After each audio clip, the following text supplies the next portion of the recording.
Hello and welcome to Patrick's Models and Transport.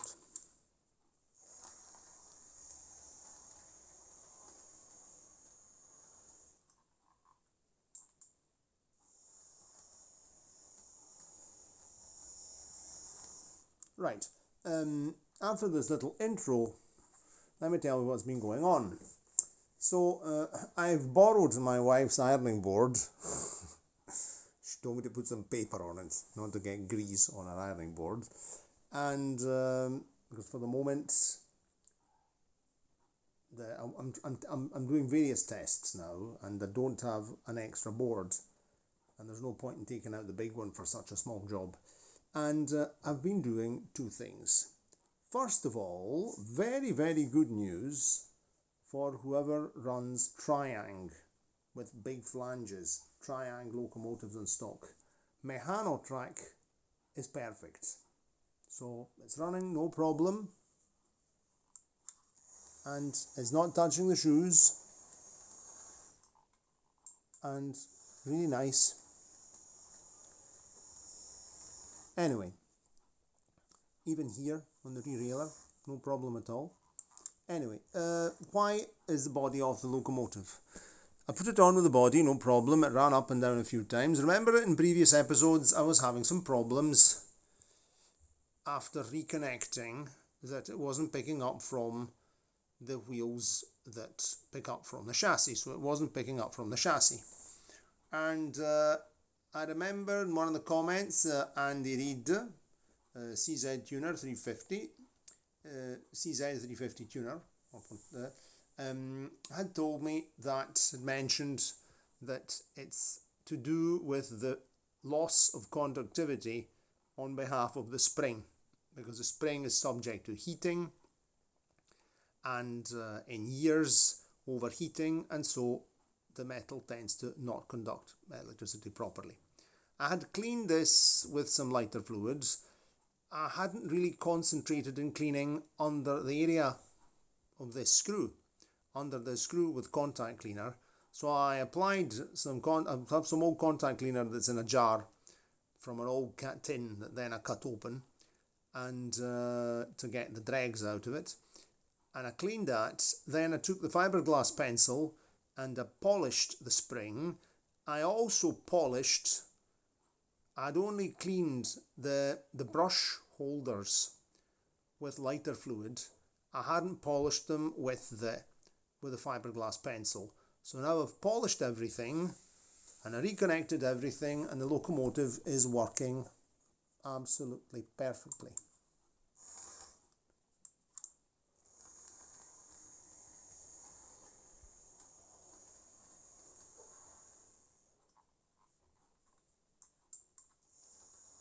So I'm very, very pleased that the Triang runs without any issues on the Mechanotrack, because I had tested it on Joan track. Joan track is okay.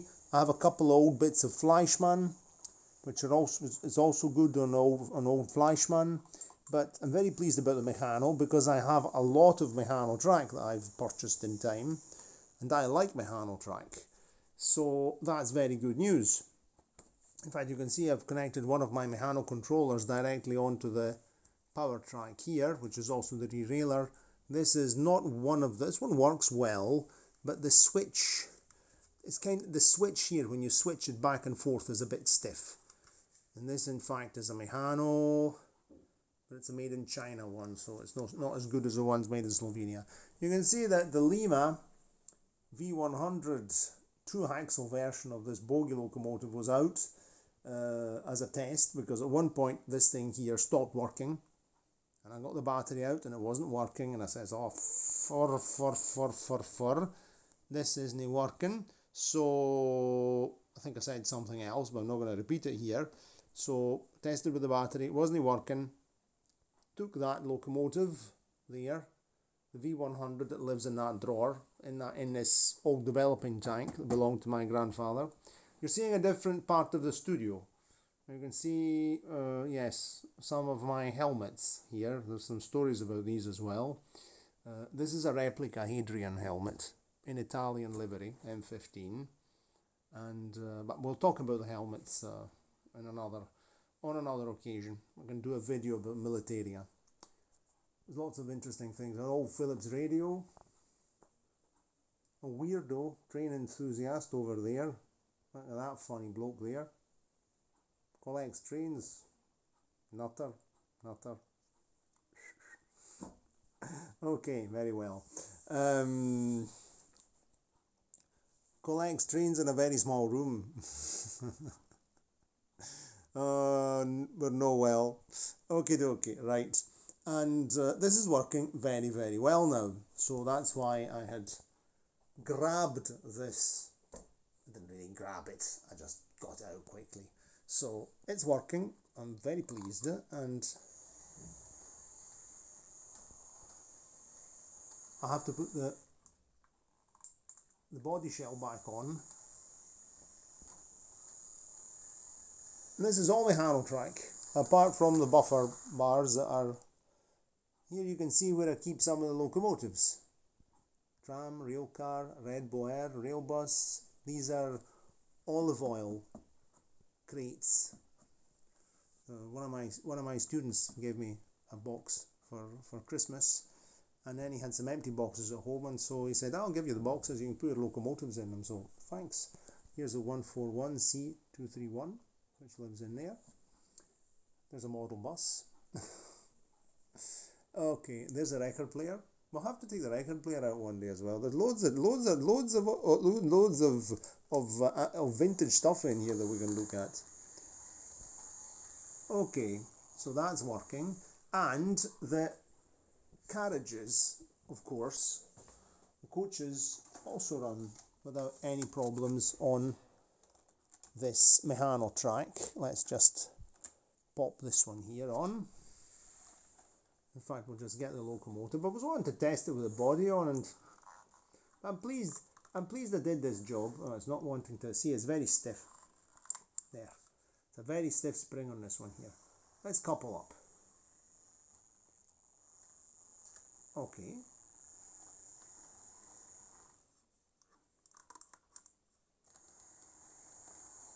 Absolutely beautiful.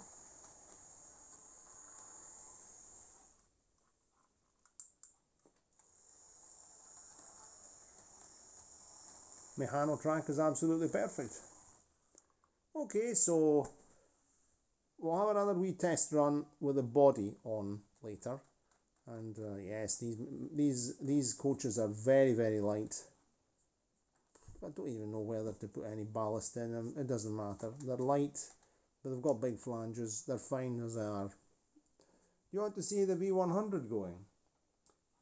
Mentioning the Lima V100. Let's get a wee bonus track. I have to, okay, I'll put that on the side before it falls off. Let's unreel that, and let's have a look at the V100. So this V100 here, its motor is much, much better than the motor that's in the rail car. The rail bus, my green rail bus. And I think that that's suffering because the dashboard, the side light bulbs that I've got in there are drawing too much electricity. They're too much current, and the motor isn't getting enough. And I'm going to have to put some proper locomotive spec bulbs in there, which I have. I just have to have time to do it. And the thing is that I've been considering, and I've also been chatting and commenting under the videos of William Garibaldi about, you know, I like to make rail buses out of these, but I think I'm going to keep this one, the V100, as it is, original, because it's really part of Lima's history. This was a typical train set. It's also a bit battered and things, but I particularly like this, the livery, even if it's very, very scruffy. It's original, so I think this one's going to stay as it is. It doesn't mean that I might not donate the motor to the rail bus to make it work better, which might be an idea. But I'm going to get another one of these because they really are pretty convenient to make another rail bus. But I'll keep this one here as it is. I'm planning maybe to improve this one here with some lights. to get, I painted the lights here. I did some detailing, but I think I'm just going to keep this one as it is because it's representative of so many trains, Lima train sets. But here it is.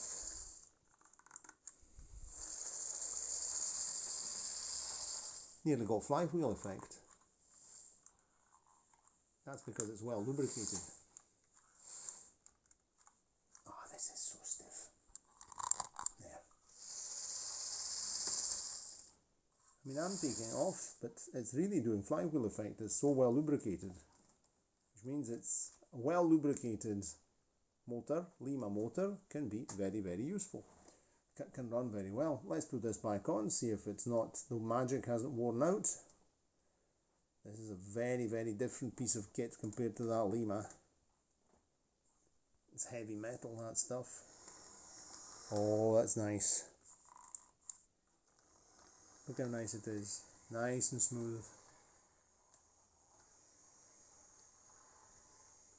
Okay. Sprint it along. Right. Next video, we test video on here with the body on. I'll have to put the bodywork back on. I hope you enjoyed that. I enjoyed myself, and I didn't show you what I was doing, but fiberglass pencil, contact cleaner and the like, and I finished off. That was the last stuff. The last job. I hadn't really done it thoroughly. Now we can say it's repaired. It's back in service. So cheerio and see you next time.